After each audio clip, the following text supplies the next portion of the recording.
नमस्कार, मी सिद्धेश ताकवले आणि आपण पाहताय जय महाराष्ट्र या बुलेटिन मध्ये आपल्या सगळ्यांचं स्वागत। या बुलेटिन मधून आपण घेणार आहोत आतापर्यंतच्या 3 महत्त्वाच्या घडामोडींचा आढावा। पहिली बातमी आहे रायगड मधून, कारण रायगड मध्ये सध्या मंत्रिमंडळाचा विस्तार होऊन जवळपास 1 वर्ष होत आलं असेल, मात्र अजून सुद्धा 2 ठिकाणचा पालकमंत्री पदाचा वाद हा सुटत नाहीये। त्यातलीच 2 शहरं म्हणजे रायगड आणि नाशिक मधला, आणि या दोन्ही ठिकाणी शिवसेनेचे मंत्री आग्रही आहेत, मात्र गोची कुठे होतीये याचा ठाव ठिकाणा अद्याप लागलेला नाहीये। मात्र आता स्वातंत्र्य दिनी ध्वजारोहण कोण करणार असा प्रश्न असतानाच आता यावर 2 मंत्र्यांची नावं जाहीर करून टाकली आहेत। रायगडमध्ये आदिती तटकरे करतायत ध्वजावंदन, तर नाशिकमध्ये गिरीश महाजनांच्या हस्ते ध्वजारोहण करण्यात येणार आहे। या सर्वांमुळे आता चर्चांना उधाण आलेलं आहे। ही बातमी आपल्याला बघायची आहे। तर दुसरीकडे गणेशोत्सव मंडळांसाठी अत्यंत एक महत्त्वाची बातमी आहे, कारण गणेशोत्सव हा आता अवघ्या काही दिवसांवर येऊन ठेपलेला असताना आता मुंबईमध्ये हायकोर्टानं डीजेवरच बंदी घातली आहे। तर डीजे वाजवल्यास पोलीस कारवाई करणार असल्याचं हे सुद्धा बोललं जातंय। त्यानंतर तिसरी बातमी आहे नितेश राणेंसंदर्भातली। नितेश राणेंनी एक वक्तव्य केलंय, आणि एरवी नितेश राणे हे आपल्या वक्तव्यांमुळे चांगले चर्चेत असतात, मात्र आता सुद्धा त्यांनी एक वक्तव्य केलंय।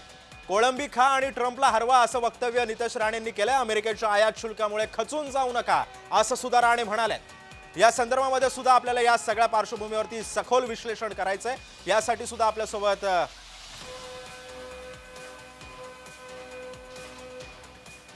पाहुण्यांकडून सखोल विश्लेषण जाणून घ्यायचं। मात्र या 3 बातम्या ज्या आहेत त्या आपल्या बातम्यांमधून आपल्याला या विश्लेषण करायचं आहे।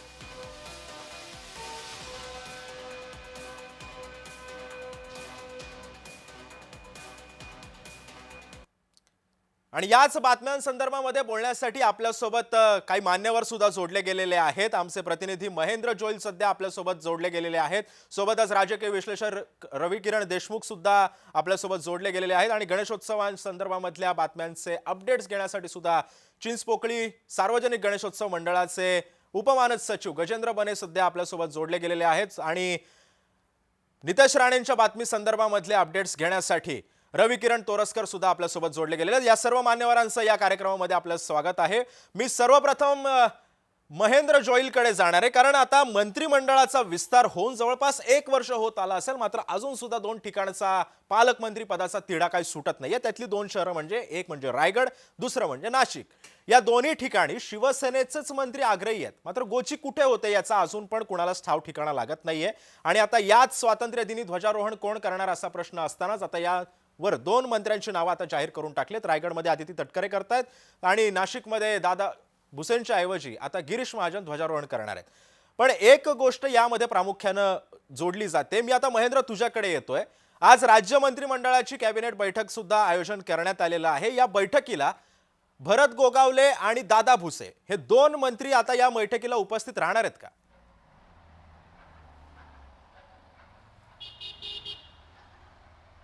सिद्धेश, भरत गोगावले हे जे ते दिल्लीत काही त्यांच्या वैयक्तिक कामासाठी गेले असल्यामुळे ते या बैठकीला हजर राहणार नाहीयेत। आणि दुसरं म्हणजे दादा भुसे हे काल नाशिकहून मुंबईला आले, मात्र अद्यापही ते या बैठकीत हजर नाहीयेत। त्यामुळे ह्या दोघांमध्ये जी नाराजी आहे ती स्पष्टपणे दिसून येते।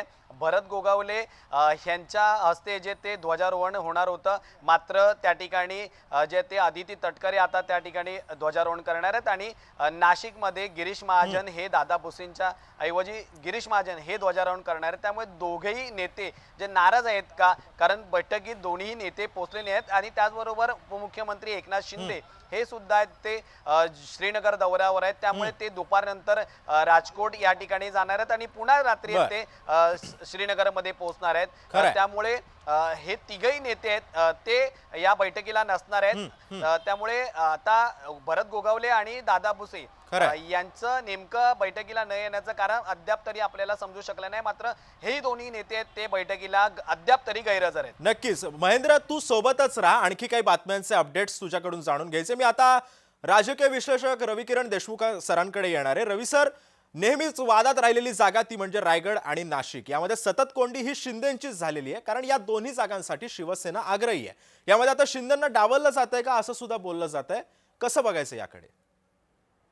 मला वाटतं 2-3 पक्षाचं सरकार असताना जी अडचण होते, राजकीय अडचण, ती नेमकी यावेळी झालेली आहे। ती कशी झाली आपण समजून घेऊ। एक पहिली गोष्ट अशी, की एकनाथ शिंदेच्या गटाचं किंवा त्यांच्या पक्षाचं असं म्हणणं आहे की रायगडमध्ये आमचे 4 आमदार आहेत. बर. त्या तुलनेमध्ये राष्ट्रवादी काँग्रेस पक्षाचे आमदार आमच्यापेक्षा कमी आहे. हम्म. आणि कमी असताना सुद्धा तुम्ही राष्ट्रवादीच्या आदिती तटकरे यांना तुम्ही का पालकमंत्री केलं? बहुधा हा त्यांचा सवाल आहे. नाशिकमध्ये तीच परिस्थिती आहे, त्यांचे सुद्धा आमदार तिथे भरपूर आहेत. बर. रायगडचा विचार करायचा झाला तर भाजपाची अडचण ही झालेली दिसतेय की एकीकडे सुनील तटकरे राष्ट्रवादी काँग्रेसचे प्रदेशाध्यक्ष, शिवाय ते खासदार, आणि बहुधा त्यांच्या पक्षाकडून आग्रह आहे की रायगड जिल्हा आमच्यासाठी सोडा. रायगड जिल्ह्यावर राजकीय वर्चस्व आम्हाला गाजवायचं आहे. आणि दुसरीकडे शिंदेचा गट असा म्हणतोय की इथे आमचं वर्चस्व आहे, इथे आमचे आमदार जास्त आहेत, त्यामुळे इथे पालकमंत्री आमचाच हवा.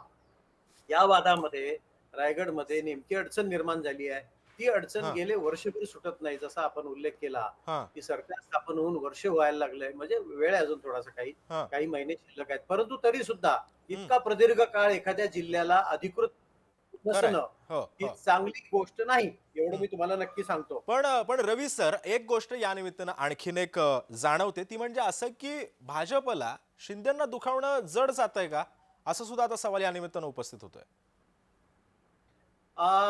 बरोबर आहे ते, कारण यावर निर्णय व्हायला पाहिजे होता.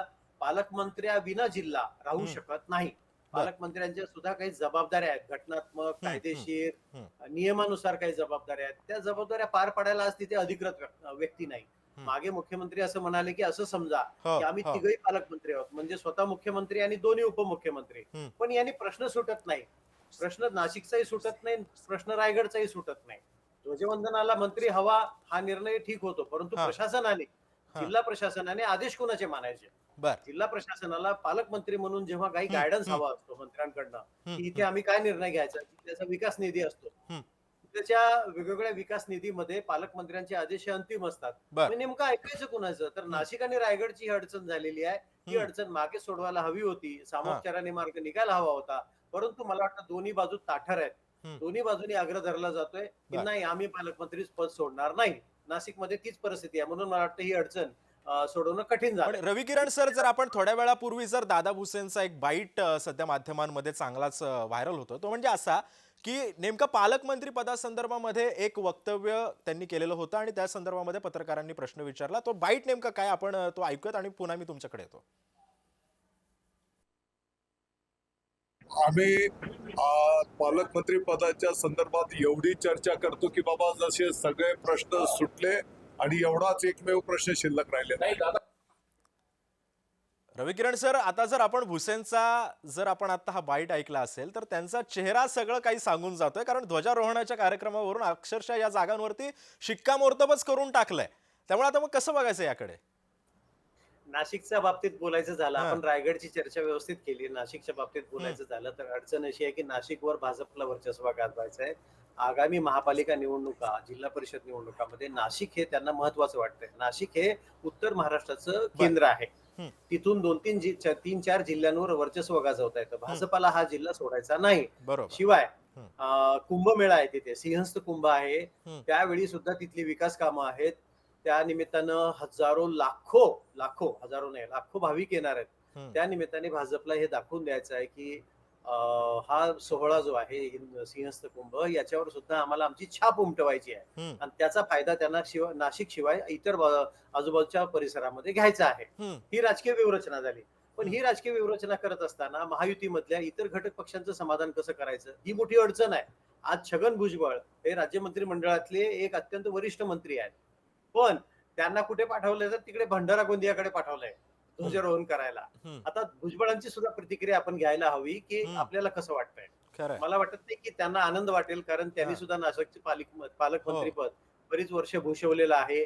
नाशिक हा राजकीय तिढा आहे. जसा रायगड हा नाशिक तिढा आहे, तसा नाशिक हा मोठा राजकीय तिढा आहे. तिथे माणिकराव कोकाटे आहेत. पण रवी किरण सर, जेव्हा महायुतीचं सरकार बसलं, याच्यामध्ये जो एक्स फॅक्टर होता तो म्हणजे शिवसेनेचा, जी शिंदेची शिवसेना, शिंदेच्या शिवसेनेचे आता उदय सामंत असं म्हणतात की आमच्यामुळेच हे महायुतीचं सरकार बसलेलं आहे. तो नेमकं काय म्हणाले होते उदय सामंत, आपण पाहूयात बाईट मधून.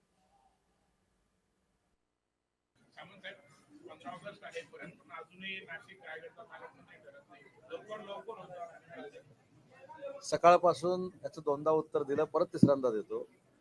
नाशिकच्या बाबतीमध्ये, रायगडच्या बाबतीमध्ये शिवसेनेचा निर्णय हा माननीय एकनाथ शिंदे साहेब घेतील.